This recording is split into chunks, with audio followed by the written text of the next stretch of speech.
Let's go, Rider Nation. I'm ready. I'm ready. Yeah, here we go. Here we go. It's a feeling now. Hit 'em high, hit 'em low, 'cause we're dealing now. Everybody's giving it all they got, 'cause we're ready. The Rough Riders are 7-1 after the 34-6 win in Montreal tonight. Game just ended. But come on, Brett Lothar, are you kidding? I'm kidding. I'm not going to nitpick on Brett Lothar this week, missing one kick in a blowout. It's fine. Riders win, and I'm feeling really good about this team going into the bye. Let me get right off the bat before we dig into the game itself. Yes, Manon, we are doing this tonight. Sorry, you have to watch this. How are you guys feeling about that game? A lot better than Manon. I don't know. Maybe it's because I missed most of the game up until the lightning delay because I was coming back from the Thunder game in Brandon. But it sounded good. I was like, okay, let's keep the wheels turning. Like they kept the defense looked live. The offense was clicking. Complete game, maybe not 100%, but hey, I would rather take 80% over whatever the heck we've been getting the last couple of weeks. That was the most complete game that they've had in a long time. That was domination on all three facets of a football game. The only thing that Montreal could do was kick 50-yard field goals.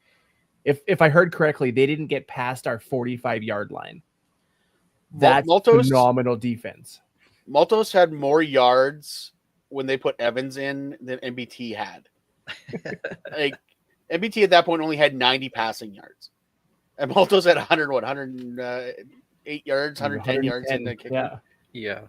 MBT was awful. He was exactly what everyone thought he was going to be up until last week. And last week maybe was the anomaly for MBT, but he sure didn't make it hard on the Riders. We'll make it we'll say that. But the Riders did a lot of really good things in this game. Obviously, when you win 34-6, you do a lot of good things. I was impressed right off the bat, and I want to start with the kickoff return by Dante Myers to start the game, getting it out over to midfield. And that just right there, it set the tone for the game. And from Dante Myers himself, who had 5 for 152. It seemed like he was doing absolutely everything there, making all the big plays whenever the Riders needed one. And it was just right from the get-go, it was just off to the races. You really can't ask for a better start than that. That's exactly what they needed. Silence the crowd right away, and then to watch the team methodically drive down the field for 6. It was exactly how you want to do it on the road. On the road in a place where we haven't won, I guess Brandon said, since 2021, and a place that's notoriously difficult. So long ago. That was 4 years ago. Years Before ago. that, it was forever. Like that 4 years is like it's like a cup of coffee. That's a lot of struggling in Montreal. That is a lot of St. Catherine Street flus that have plagued this team for years. Now they that they're get on to the go bye and week, celebrate. hit the showers now. Go out there now. Enjoy your Saturday. They're flying night home tonight. Montreal. They're flying home tonight. Luke, on the radio broadcast, Luke was saying that because they didn't fly into Trudeau, they flew into Maribel, one of the private airstrips, and they were closed. So apparently the Riders are already on the horn going, hey, you might need to keep, if this gets delayed any longer, you might need to keep the airstrip open for us. That's funny. That's a travesty, making them come home tonight. They have earned a night out in Montreal. Let me tell you. That first drive, Myers had that kick return to start it off. Immediately, they get a 15-yard penalty, but then it was Tommy time. Tommy Stevens, 2 third-down conversions, and then the touchdown there. And I just got to say, because it was Tommy Neild who got the next touchdown for the Riders, our Tommies, better than anybody else's Tommies. I'll just throw that out there. I believe that is, according to Rob Vanstone, not the first time that the Riders had 2 different people named Tommy score in the same game. Which, of course, Rob Vanstone would have that ready. There is nothing that man doesn't know or can't figure out instantly. I want to spend like an hour inside his brain just for the Rider knowledge that exists in there. The random Rider knowledge. He'd throw some like Denver Broncos stuff at you as well too. So, Well, we can't all be perfect. Before we get going, I want to throw this comment up on here. Gove putting this up here. You know, the O-line had a great game, and the only time I heard their names was in Collins drew a hands to the face penalties, no holding or procedure penalties. Yes, that O-line was excellent all game long. Trevor Harris, we've talked about it. The key to this team's success starts and ends with Trevor Harris. If he's healthy, if he's upright, this team is in a good position to win. And they did that again. Didn't get hit. Very well. Took a couple small hits. That blasphemous hit to the head, 2 of them, which should have been flagged. But other than that, honestly, he was, again, not touched all game long. The nice thing is we've been singing the praises for Edwin Harrison since last year. And Collins is back, and Fry off of a flip car, and absolutely just ridiculous how good this offensive line is playing.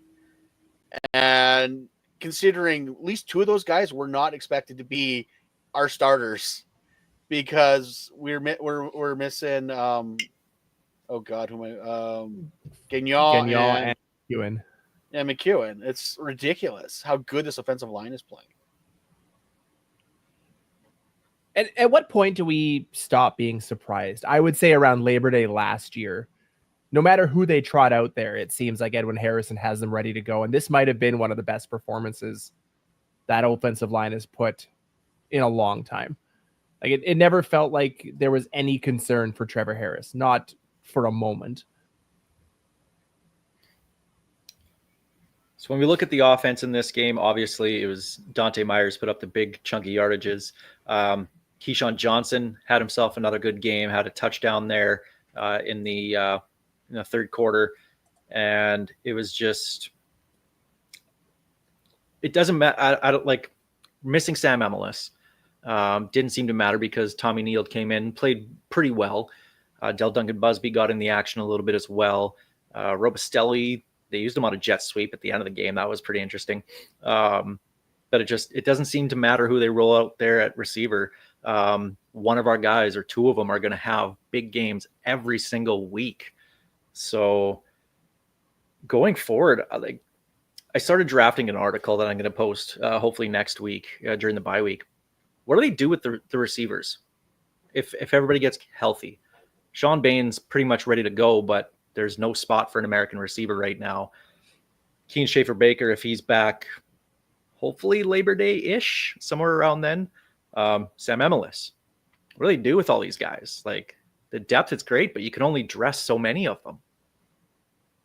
I mean, obviously, Sam Emilus is the one that slots back in immediately as soon as he's healthy, but Sean Bain Jr. isn't touching this roster until somebody struggles, because you cannot take off any of Myers, Johnson, or Robustelli the way that they've performed this year for effectively an unknown in Sean Bain Jr. I think you could sacrifice Joe Robustelli. Can you though? He's been their big catch guy, that energy guy that you need. He's the one making those ridiculous tough catches that we've been begging for years. I mean, Sean Bain has made a pretty good career out of making those kind of catches. I just don't see them doing it. If they were going to do it, this is a guy that practiced all this week and didn't touch the roster. I don't think they're going to move him until something happened. Now, maybe coming back from the bye week, you get him another week of practice and maybe they bring him back. And yes, Robustelli is obviously the clear choice, but what an embarrassment of riches. What a great problem to have. And the thing hurting Bain Jr. though is his passport.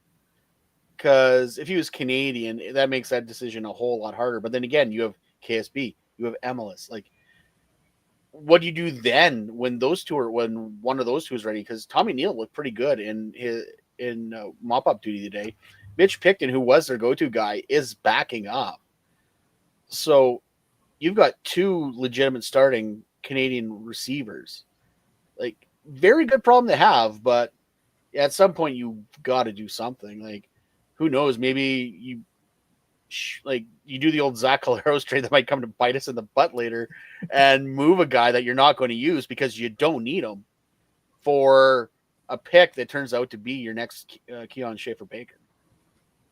And I will say, Angelo commented, how about Duncan Busby? They're not taking a Canadian off the roster right now. The only way they're moving Busby is if it's to bring Emelis back on, and he's going to be kneeled first, and then Busby. You're going to have to put Bain Jr. in as long as we're playing 3 Americans on the O line. You're not playing 4 Americans in the receiving corps. It's just not. It's not possible. As much as we'd love to see it, it's just not a realistic option with the ratio. Know who I'm not worried about catching balls? Nelson Lacombo. Oh my God. You want to go there? The easiest catch he would probably ever have in his life in the CFL. He dropped twice. Had that pick hit him right in the chest, bounced off. Then he Hit him right in the hands. Hit him in the hand, and he started looking ahead because he thought he was going to catch it, and he was going to start running, and ended up dropping it as well. Now, not like he had a bad game by any means, not saying that. Oh no, but it's things like that that are upsetting the fan base. And you look at the play that Jackson Ford has had on special teams. Great special teams that tackle. That one tackle was so good. Get that guy in space in the middle of the field. I want to see now what Jackson Ford can do on defense. I'd like to see not, splitting reps or anything, but just in a rotation somehow. Whether it's, still 80, 90% Lacombo, I want to see a wrinkle in the defense where Jackson Ford's in there once in a while and see what he can do. But yeah, it's just so embarrassing when all the guys are making plays, and that one's right there. That's you can see his eyes get bigger as that came in, and it just Now in his defense, at the end of the game, Milligan also dropped an interception he probably should have had. So yeah, but there's a reason why these guys are DBs though. There's a reason why these guys are DBs. The thing I struggle with regards to Lacombo is we watched that Edmonton-Hamilton game before, and you see a damn near identical play by Stavros. I can't remember how to pronounce. Thank you. I can't pronounce his last name, but he had almost an identical play. And those are the things that turn a team around. Obviously, we didn't need that, game-breaking pick today, but we might at some point. And there's no confidence that he's the guy to do it. It's a bit of a concern. We've talked about him over and over for the last, year and a half. It's just he's the okayest of safeties. But then he's going to do something like he did last year in the playoffs, and he's just going to redeem himself all over again. I hope so. I hope, much like I do with Brett Lothar and anybody else, I hope anytime we pick on a guy that he makes us eat crow. That would make me happier than I could imagine. Well, Blake, you might have missed it at the beginning where I joked about Brett Lothar. He said, talk about Lothar. Lothar, 4 for 5. Kind of a bounce back game. Obviously, we've seen him in his career, ups and downs. This year specifically has a game where he misses a kick. The next game, or 2, whatever he misses. The next game, he's perfect. Not quite the case in this one, going 4 for 5. Obviously, the doink we didn't really need. So I'm not going to harp on that this week. But I'm glad Glenn Suter brought it up on the broadcast.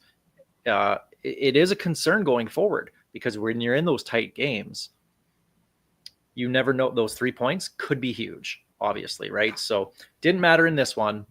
Not going to say anything negative about Lothar, but it is being noticed now and talked about by the big time media.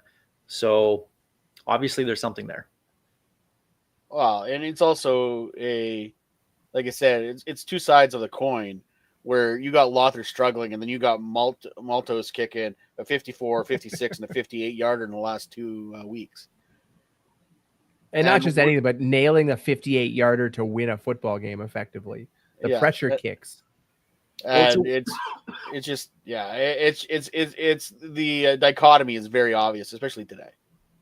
Well, it's such a weird year for kickers because Rene Paredes, arguably one of the greatest kickers of all time, is second last to Lothar in percentage.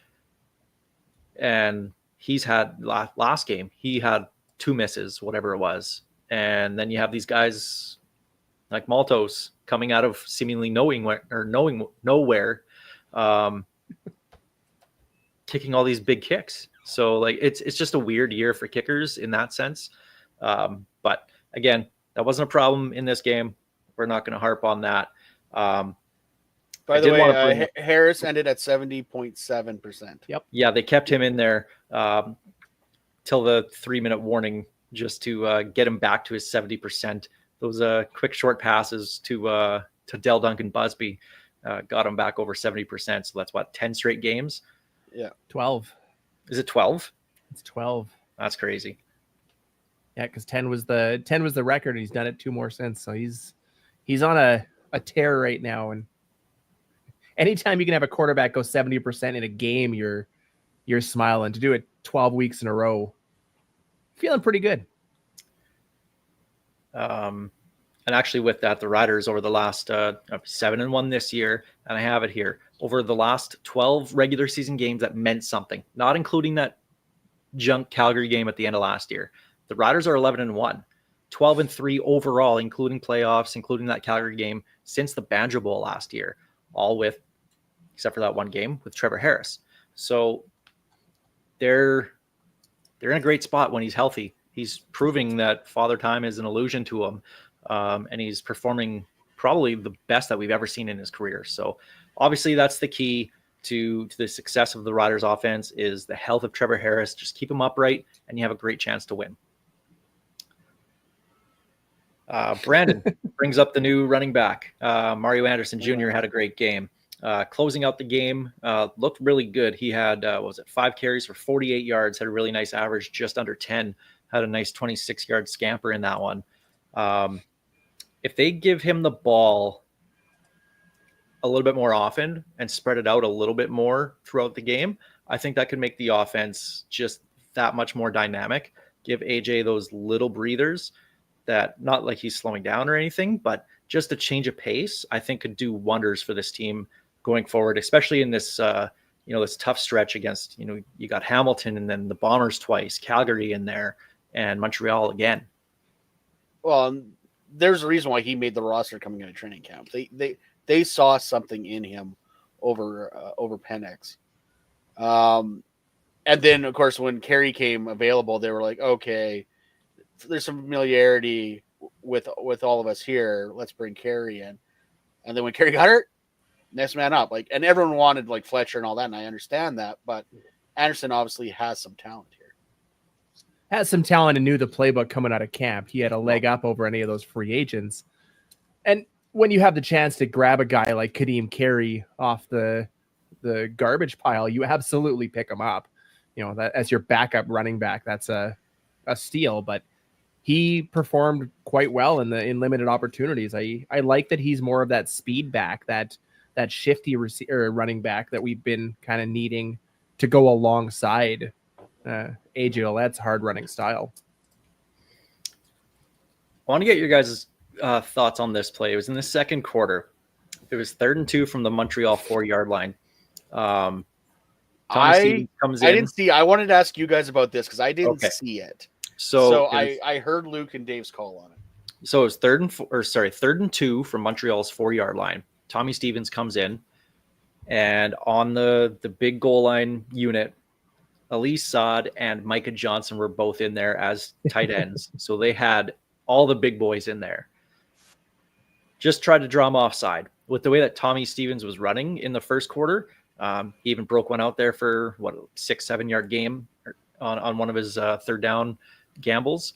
Was getting those yards very easily. I was kind of hoping at that point they would have just gone for it. Worst case scenario, Montreal gets the ball at the 3-4 yard line. And that was, it was 14-3 at the time. So it was a great time to really put your foot on their throats and end that game early. They ended up trying to drum offside, didn't work, took a procedure penalty, and kicked the field goal right after. Well, and I texted you guys, because as I was coming home, I even texted you guys, and I was like, this feels like a foot off the gas moment. Like, why, especially considering how Luke and Dave were saying, like, Tommy was having no problem going around either edge. Like, why wouldn't you go for it at that point? And worst case scenario, you don't get it. You have Montreal, who's not doing anything against your defense, pinned super deep. And so like I said, I understand that Mace is very much, we are going to do what we can to go 1-0 every week. But that's a situation where you go, screw it, foot on the throat. And if we don't do it, well, whatever, we got him deep and we're probably going to get the safety anyway. I think the biggest part of that you mentioned was that Montreal had done absolutely nothing offensively to that point. It was the epitome of a win-win scenario. And you could have really put your foot on their throat. And we've talked about that ad nauseum for the last, 8 games again. Is the one thing this team didn't seem like they had was that killer instinct. Now, the second half happened and kind of put that to rest, at least for a week. But it did feel for a moment there that was one of those turning points that could have, flipped the script away from our direction. And I would have preferred the gamble, especially with a coach who has shown a willingness to gamble on 3rd and 2 already in that game and constantly throughout the year. If you're ever going to do it, that's the time to do it. Thoughts on Dre McRae? Done. I'm not done. Like, His hands are. Okay, he's not full Kenny Shaw here. We got to be careful how we're talking about him. But the fact remains is, dude has shown talent, but he needs to pause. He needs to breathe, because obviously I think he's like JoJo the Circus Boy with a pretty new pad. To paraphrase Tommy Boy, because I think he wants to do everything in the world, but he's just fumbling the ball because he sees his next 5 moves before he actually makes it. But the problem I have is it's not even the right off the kick. He's fumbling it when he gets hit. It's every aspect of his return. I'm now holding my breath. Yes, it's exciting to watch him run straight up the field, and we loved it in training camp. But one of these times, one of those fumbles is going to come back and bite him in the butt. And it's been 2 straight games now where there have been multiple errors on his part. In a game like this, you can let those slide. But again, we're coming up on a real tough stretch of football where 3 points might be the difference. And you brought that up in the DM chat, Steve. You're not happy with them. You're feeling about Dre McRae how I was feeling about Brett Lothar last week. And you were saying, and I was his biggest supporter. You have him pegged for your special teams player of the year. I do. I did. I don't anymore. And it's just when can Mario Alford get healthy? That's just the thing. So I think we're seeing just how valuable Mario Alford was to this roster, and the sooner he can get back in there, just adds that extra element to that third, portion of the game with the special teams. What else did I have in here I wanted to bring up? Another lightning delay. That was one of those 2 things in the same day, which is wild. Same storm probably going through really fast across. I was thinking that I was going to say it was in Edmonton. There's I no don't way, think man. so. I There's was no thinking way. for some reason there was a game in Ottawa because Cindy and Doug went to Ottawa and then to Montreal, and for whatever reason, it's my last day of holidays. My brain's fried right now. That is one hell of a storm. Yeah, that moves quick. But yeah, you've never seen that before. 2 in the same day, especially on opposite sides of the country. But luckily there wasn't much, but I was thinking about it. I was like, oh man, I hope this isn't a serious storm, because we got to at least play 7 more minutes of this third quarter to make this game official and just end it there. And I was really secretly just kind of hoping that was going to happen, just for the chaos that it would have been. Cause it was, what was it? It was 18-3. So it's not like the game was completely out of reach by any means. So I was just hoping something wild was going to happen. Yeah, but then we could have got the mini games where we would have been 18 yards up. We wouldn't have needed the mini games. I've looked at the CFL weather protocol. As long as they would have started the third quarter because we were up more than 13 points, it would have been a win.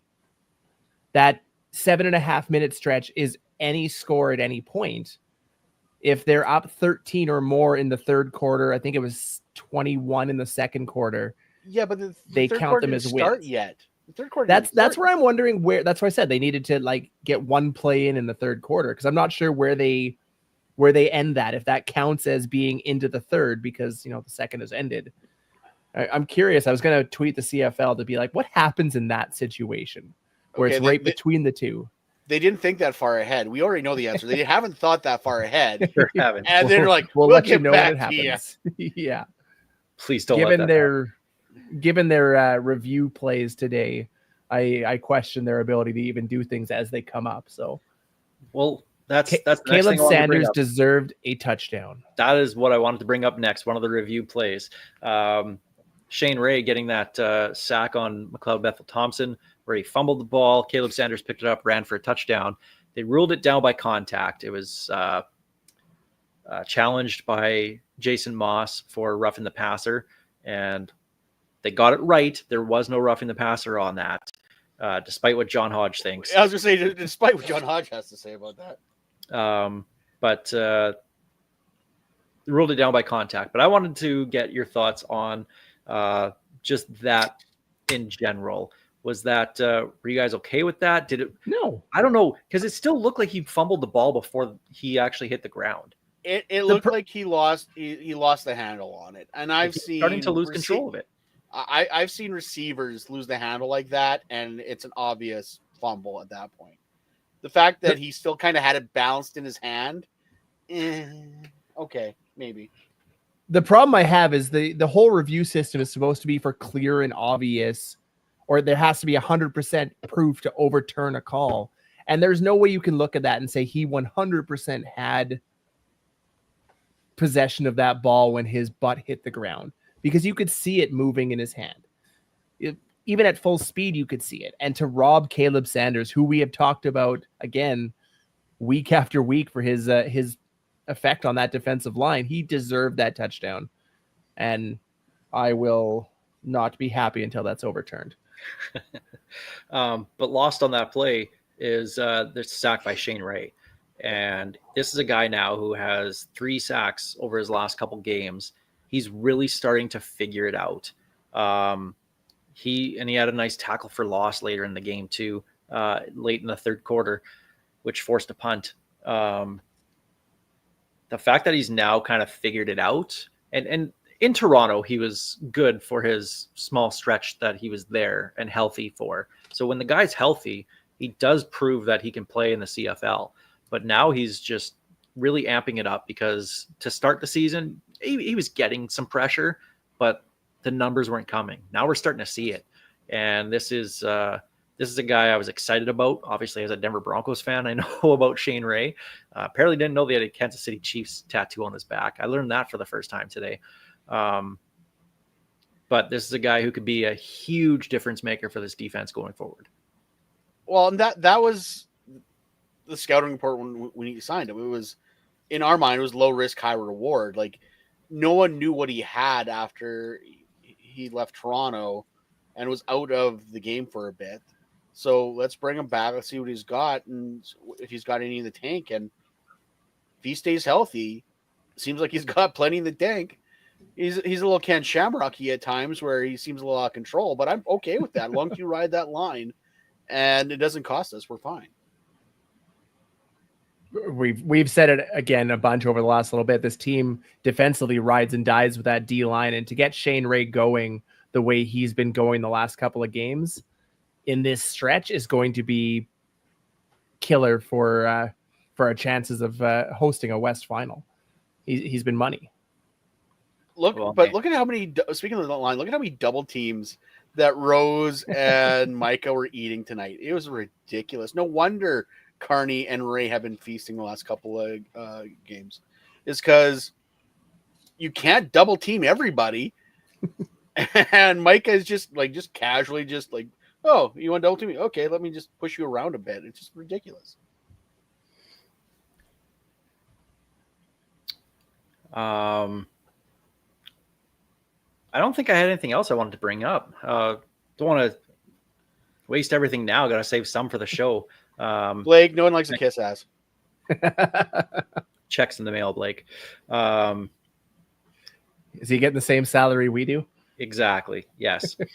But it was They make twice as much as you guys do. But it was a very enjoyable game from start to finish. It was one of those never really in doubt, never had to worry about it, and we've been waiting for that type of a game for them to put it all together. Yeah, it did feel weird. It feels weird. It's like weird going into the first, like when Jamie Nye, God bless him, beginning and end of the third quarter. All right, never in doubt, 7-1. Here we go. And I'm like, he didn't even pick the Riders to win this week. Jamie Nye he can go somewhere. Like, are you somewhere new not here? Nice? That's where you can go. Are you new here, sir? Like, is this your first time? How long have you covered the CFL and been a Rider fan there, Jamie? Come on. You don't even have to look past this year to realize how dumb that was. Multiple times we had 3-score leads and it's come down to the wire. This is Saskatchewan. Nothing's legit. Yeah. Our literal kryptonite. Yes. Okay, I do have a question though. I understand they wanted to get Harris his, and I'm sure we'll talk about this more on Tuesday. I know they wanted to get Harris his 70% because apparently that's going to be a thing that they're going to keep on putting out there. But Jake really should have been in there at some point. With 6 minutes left, that game was done. It wasn't. They weren't going to come back. It probably should have been earlier, but at the 6-minute mark, that's when he should have been pulled. 100%. Third quarter, end of the third quarter, the fourth quarter should have been Jake's, or just put Tommy out there and wildcat everything. I don't care, because this team is going to go as far as Travis Harris takes them, and if you're going to keep putting him out there, especially with a Noel Thorpe defense that would look unusually not prepared. When you got Sean Lemon out there and betting on himself, and when you've got who I didn't hear a lot of was Sean Lemon. Let's be honest. His first game back, he probably had a small playbook for him. So his and playbook besides, go in there and run at the quarterback. Anyways, just put his ears back and go. Like, how small of a playbook do you think he has normally? Just all he got was pin your ears back, and you didn't know what to do after that. I guess. I don't even think he runs any stunts. I think he just runs straight. And Glenn Suter and Nielsen were talking constantly about how Montreal went with 5 D linemen on this game, with Dylan Wynn coming back from injury and Sean Lemon coming back from betting on himself. That was a poor decision on their part. Stupid. Like, you could tell they were gassed, which is what allowed Mario Anderson to basically just run all over them in his couple of runs, because he's a speed guy. You can't keep up with him when you're sitting there catching your breath. And you look at the time of possession in this game, this was the opposite time to have 5 guys on a D line when you got 2 that are just coming back. Just questionable roster management, and it worked in our favor. But the Riders, bottom line, win this game 4-0 on the road, 7-1 overall, now with a 2-game lead over Calgary, more like a 1.5 game lead, with not having the tiebreaker right now. But going into the bye week, a much needed bye week. And thank you, CFL schedulers, for how you did schedule those bye weeks every 5 weeks for us. We got the best schedule. And I know I DM'd you guys this the other day. Like, legitimately, we've got the best schedule. It is. Like, I knew it was good at the beginning of the season, but now watching the other teams, I'm like, oh my God, this is awesome. And not to try and get too far ahead here, but if the standings stay the way that they are at the end of the season, there's another bye week after 5 games or whatever it is. So like, it times out so perfectly that way that there's just something in the water. But we won't go too far on that one yet. It's feeling kind of 2070. Especially with rain delays. It kind of does feel like 2007. So, it's just because of the memorable games, the blackout, the rain out, whatever you want to call it. Like, it's just, it's vibes. I'm feeling vibes right now, and we were confident going into the season. And don't get me wrong, I'm not going to Jamie and I this and come back down to earth as soon as possible. But there's a vibe going right now, and we are 8 games, like we are 9 games into the season. We're basically almost at the halfway point, essentially. So I'm digging what's happening here right now. A win in Montreal will do that to you. They're rare. Happened in 2007 as well. Yeah. Just saying. Yeah. The one guy I'm waiting for to show up on Remember That Guy, Henri Childs, with the only touchdown in that game. Yeah, he's going to shuffle down the list. There goes my this week's. Riders 7-1, winning big 34-6 in Montreal. The best game that they've had all year, shutting everything down on defense, offense, moving the ball. It was just their best game.